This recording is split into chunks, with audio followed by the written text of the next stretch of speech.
Hello everyone, welcome to my channel Harman Study Vlog. Today we discuss the topic urine analysis. So in today's video we discuss about physical examination of urine. So let's start. So first is what is urine analysis? So urine analysis क्या है?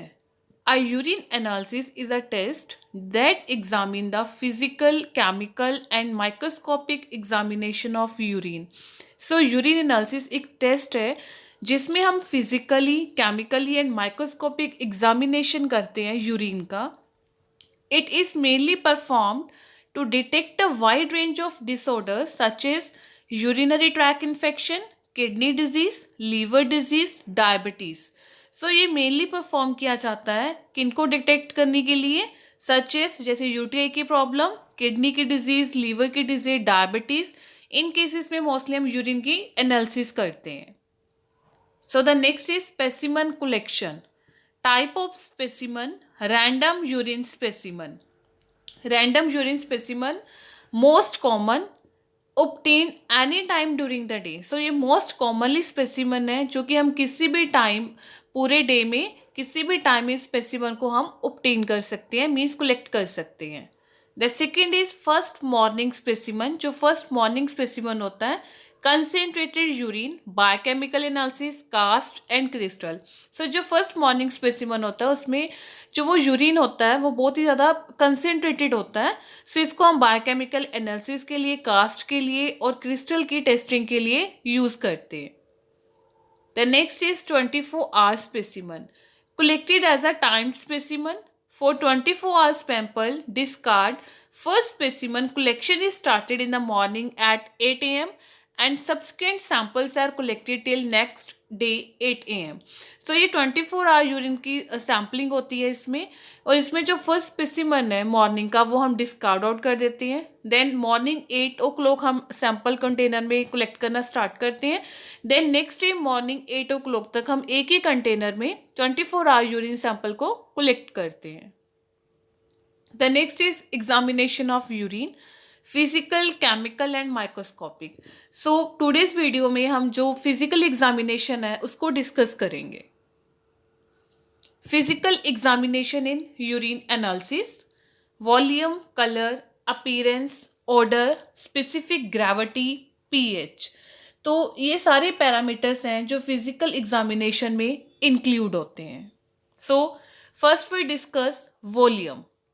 For an adult, the normal average daily volume of urine is about 800 to 2000 ml.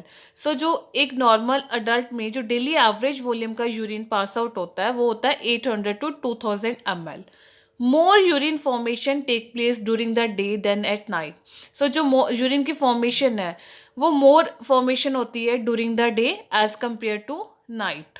Variations in volume of urine. So कुछ variations हैं urine के volume में. So first है polyuria. It is an abnormal increase in the excretion of urines greater than 2000 ml पर 24 hours. अगर किसी patient में, अगर किसी पर्सन में ग्रेटर देन 2000 ml पर 24 hours में greater than 2000 ml quantity urine की फॉर्म हो रही है तो ये जनरली किस केस में ऑब्जर्व होती है, डायबिटीज़ मेलिटस के केस में और डायबिटीज़ इंसिपिडस केस में. तो इस कंडीशन को हम बोलते हैं पोलीयूरिया. सेकेंड है oliguria. It is a decrease in 24 hour urine excretion less than 500 ml पर 24 hours. सो किसी पर्सन में अगर लेस देन 500 ml पर 24 hours यूरिन की फॉर्मेशन हो रही है, सो ये किस कंडीशन में अकर होती है, फेब्राइल स्टेट से, एक्यूट ग्लोमेरुलर नेफ्राइटिस के केस में एंड डिहाइड्रेशन के केस में. नेक्स्ट है anuria. The term anuria means the complete suppression of urine formation in spite of high fluid intake less than 100 ml पर 24 hours. तो इसमें क्या है कि अगर पेशेंट फ्लूइड की इनटेक भी कर रहा है बट लेस देन 100 ml पर यूरिन की फॉर्मेशन हो रही है पर 24 hours में. सो एक किस केस में होता है, it occurs in complete urinary tract obstruction, renal shutdown. अगर कंप्लीटली रेनल शटडाउन हो गया है और यूरिनरी ट्रैक ऑब्स्ट्रक्शन हो गया है, तो इस केस में जो पेशेंट है उसमें लेस देन 100/24 आवर्स यूरिन की फॉर्मेशन होती है और इस कंडीशन को हम कहते हैं अनुयूरिया। The next is color.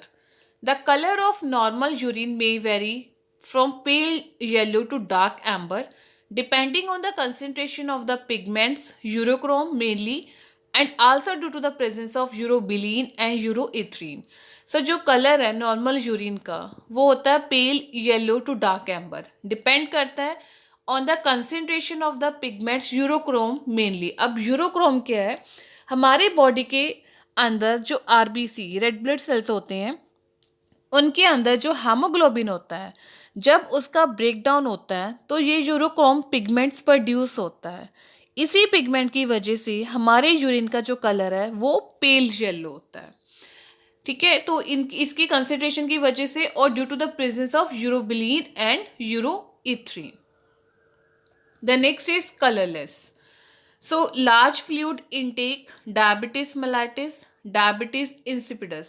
So इस केस में जो यूरिन का जो कलर होता है वो कलरलेस हो जाता है। कई बार हम लार्ज फ्लूइड इनटेक कर लेते हैं, फ्लूइड की क्वांटिटी हमारी बॉडी में ज़्यादा हो जाती है, इस वजह से भी कई बार जो यूरिन होता है वो कलरलेस हो जाता है। क्लीन और colourless urine can also indicate liver problem, but clean और जो कलरलेस यूरिन होते हैं वो क्या इंडिकेट करते हैं, लीवर की प्रॉब्लम को इंडिकेट करते हैं। The next is dark yellow urine. May indicate concentrated urine due to dehydration, fever, liver disease and certain medication. So Jin persons का जो यूरिन है वो डार्क येलो होता है वो क्या इंडिकेट करता है कि यूरिन में जो है वो कंसेंट्रेटेड यूरिन है, किसकी वजह से डिहाइड्रेशन हो गया पेशेंट को, फीवर है, लीवर की कोई डिजीज़ है, जब कोई मेडिसिन ले रहा है वो पेशेंट, उसकी वजह से जो उसका यूरिन का कलर है वो डार्क येलो हो गया है। The next is yellow brown, may indicate presence of bilirubin in urine jaundice. So yellow brown urine क्या इंडिकेट करता है कि उस पेशेंट के जो यूरिन है उसमें बिलीरुबिन प्रेजेंट है और उसको जॉइंडस की प्रॉब्लम हो सकती है। The next is dark brown colour due to some foods और liver and kidney disorders, urinary tract infection.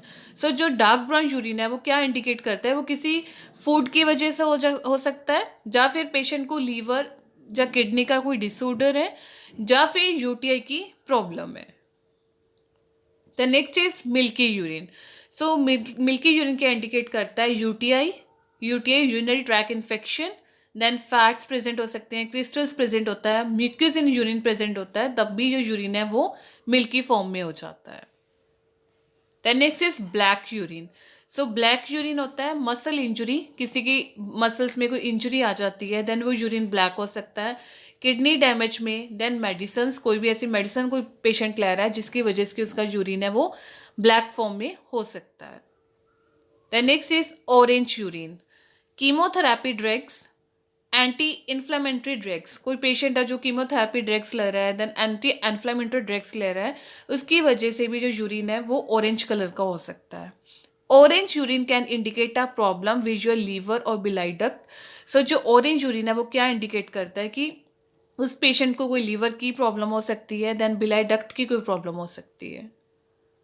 The next is cloudy urine, may indicate haematuria. Haematuria की कंडीशन होती है जब रेड ब्लड सेल्स यूरिन में present होते हैं, उस condition को हम हेमेटूरिया कहते हैं। Then kidney stone, tumour in the bladder and kidney due to some medicines. So ये इंडिकेट करता है हेमेटूरिया मीन्स कि यूरिन में रेड ब्लड सेल प्रेजेंट है, किसकी वजह से, ये मोस्टली क्या होता है कि किडनी के स्टोन्स हो सकते, किडनी में स्टोन्स प्रेजेंट हो सकते हैं, tumours in the bladder and kidney, और ड्यू टू सम मेडिसिन, किसी मेडिसिन की वजह से भी यूरिन क्लाउडी रेड हो सकता है। The next is appearance, normal urine is usually clear.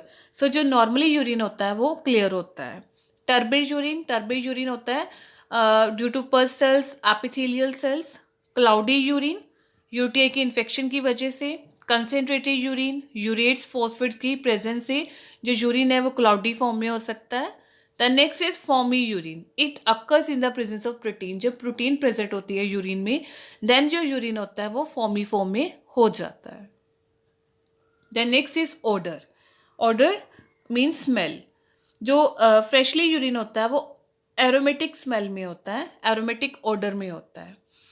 Presence of ketone bodies give urine a sweet और फ्रूटी स्मेल। सो जो अगर यूरिन में कीटोन बॉडीज प्रेजेंट है देन उस यूरिन की जो स्मेल है, जो ऑर्डर है, वो स्वीट और फ्रूटी स्मेल होगी।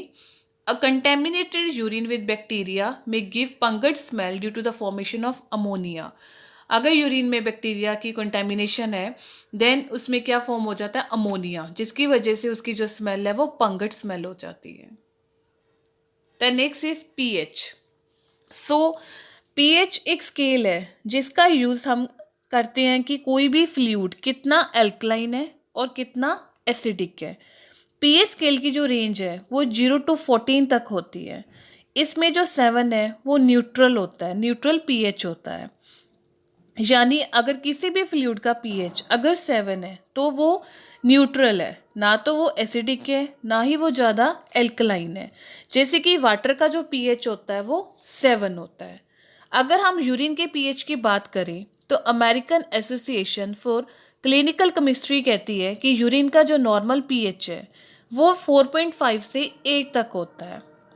यानी यूरिन का जो पीएच है ना तो वो ज़्यादा एसिडिक होता है ना ही वो ज़्यादा एल्कलाइन होता है। चलिए अब जानते हैं कि कौन कौन सी कंडीशन है जिसमें जो यूरिन का पीएच है वो एल्कलाइन होता है। So alkaline urine pH, a person can also have higher urine pH due to prolonged vomiting. किसी को बहुत ज़्यादा वॉमिट्स आ रही हैं देन उस पर्सन का जो यूरिन है वो एल्कलाइन उसका जो यूरिन का पीएच है वो एल्कलाइन हो सकता है। Kidney failure, urinary tract infection, a diet rich in citrus fruits vegetables nuts will keep the urine alkaline. कोई पर्सन है वो सिट्रस फ्रूट्स की जो डाइट है वो बहुत ज़्यादा ले रहा है, वेजिटेबल्स ले रहा है, नट्स ले रहा है, देन उसका जो तब भी इस कंडीशन में भी उसका जो यूरिन है उसका जो पीएच है वो एल्कलाइन हो सकता है। If urine is kept in bladder then it will become alkaline. अगर आप urine time to time properly pass नहीं कर रहे हो, उसको ब्लैडर में कुछ टाइम रख रहे हो, देन उस कंडीशन में भी जो यूरिन है वो उसका जो पीएच एल्कलाइन हो जाता है। देन नेक्स्ट है अगर किसी का किस किस कंडीशंस में जो यूरिन का पीएच है वो एसिडिक हो जाता है। Then acidic urine pH, diabetic ketoacidosis, diabetes, diarrhoea, starvation, a diet high in meat and the ingestion of large amount of protein. So diabetic ketoacidosis में, डायबिटीज़ में जो यूरिन का पीएच है वो एसिडिक हो जाता है। डायरिया के केस में स्टार्वेशन, अगर किसी ने बहुत टाइम से कुछ खाया नहीं है उस वजह से भी जो उसका यूरिन का पीएच है वो एसिडिक फॉर्म में हो जाता है। कोई बहुत ज़्यादा मीट की डाइट ले रहा है, प्रोटीन की इंटेक ज़्यादा कर रहा है, देन उस कंडीशन में भी यूरिन का पीएच है वो एसिडिक हो जाता है। The next is specific gravity. So specific gravity formula is density of fluid solution upon density of water. So water को हम एज अ स्टैंडर्ड यूज़ करते हैं किसी भी फ्लूइड की स्पेसिफिक ग्रेविटी को मेज़र करने के लिए। So specific gravity, if urine has loads of solutes, if the urine is concentrated then the specific gravity will be high. So इसमें क्या है, अगर solutes more होंगे then density ज़्यादा होगी तो solution का weight भी ज़्यादा होगा, then उसकी specific gravity भी ज़्यादा होगी. Second, if the urine is very dilute then that it means it has lot of water then the specific gravity will be less. अगर यूरिन बहुत ज़्यादा डिल्यूट है तो इसमें क्या है, लेस सल्यूट्स होंगे, सल्यूट्स कम होंगे, वेट भी कम होगा, देन उसकी स्पेसिफिक ग्रेविटी भी कम होगी। सो इसमें जो रिएजेंट केमिकल स्ट्रिप्स होती हैं उससे भी हम स्पेसिफिक ग्रेविटी को मेज़र कर सकते हैं। बट आज हम यूरिनोमीटर से कैसे मेज़र करते हैं उसके बारे में डिस्कस करेंगे। सो ये यूरिनोमीटर है जो बंसी प्रिंसिपल पर वर्क करता है। ये हाइड्रोमीटर का टाइप होता है जिसको हम यूरिन की स्पेसिफिक ग्रेविटी को मेज़र करने के लिए यूज़ करते हैं। अगर आप यूरिनोमीटर को ध्यान से देखोगे तो इसमें एक यूरोमीटर होता है और एक सिलेंडर होता है। सिलेंडर में हमने क्या करना होता है, यूरिन को हम फिल करते हैं। सो यूरिनोमीटर में एक बल्ब होता है, एक स्ट्रोक होता है. जो स्ट्रोक होता है वो हमें रीडिंग देता है. सो सिलेंडर में हम यूरिन फिल करने के बाद उसमें क्या डालते हैं, यूरिनोमीटर को डाल देते हैं. तो यूरिनोमीटर जब सिलेंडर में डालते हैं तो ये फ्री फ्लोट होना चाहिए, मीन्स स्ट्रेट होना चाहिए. तो ये सिलेंडर के सरफेस को टच नहीं करना चाहिए. अगर ये टच करेगा तो जो रीडिंग है वो सही नहीं आएगी. सो जो यूरिनोमीटर में जो यूरोमीटर का स्ट्रोक होगा तो वो जहाँ पे यूरिन को टच कर रहा होगा वो ही रीडिंग होगी. सो हम रीडिंग को नोट कर लेंगे. सो इस पूरी प्रोसेसिंग में जो यूरिन की रिक्वायरमेंट होती है वो होती है 10 to 20 ml. So when the solute concentration is high, the level of solution increase and urinometer is pushed upward direction due to high specific gravity. So इसमें क्या है कि अगर solute की concentration high होगी, then the level of the solution increase, level of solution increase हो गया और urinometer क्या हुआ, pushed upward direction और due to high specific gravity, जो इसकी स्पेसिफिक ग्रेविटी है वो हाई हो जाएगी. If the solute concentration is low, urinometer sink into the urine due to low specific gravity. अगर सल्यूट की कंसेंट्रेशन कम होगी देन जो यूरिनोमीटर है वो सिंक हो जाएगा यूरिन में due to low specific gravity. The next is normal specific gravity of urine. So जो नॉर्मल इसकी स्पेसिफिक ग्रेविटी होती है यूरिन की वो होती है 1.003 टू 1.030. सो इसमें कंडीशन होती है हाइपोस्टेन्यूरिया. सो लेस देन 1.003 ये क्या होती है, डिक्रीज स्पेसिफिक ग्रेविटी. सो ये किस कंडीशन में होती है, डिल्यूट यूरिन की कंडीशन में, डायबिटीज इंसिपिडिस के कंडीशन में एंड क्रॉनिक रेनल फेलियर की कंडीशन में जो स्पेसिफिक ग्रेविटी है वो डिक्रीज हो जाती है. The next is hyperstenuria greater than 1.030. So ये होता है इंक्रीज्ड यूरिन स्पेसिफिक ग्रेविटी. ये किस कंडीशन में देखने को मिलती है, कंसेंट्रेटेड यूरिन के केस में, फीवर के केस में एंड डायबिटीज मेलाइटिस के केस में. डायबिटीज मेलाइटिस में क्या होता है कि जो ग्लूकोज है वो यूरिन में आना स्टार्ट हो जाता है. So this is all about the physical examination of urine. So if you like my videos then please comment, share and like my video. Thanks for watching.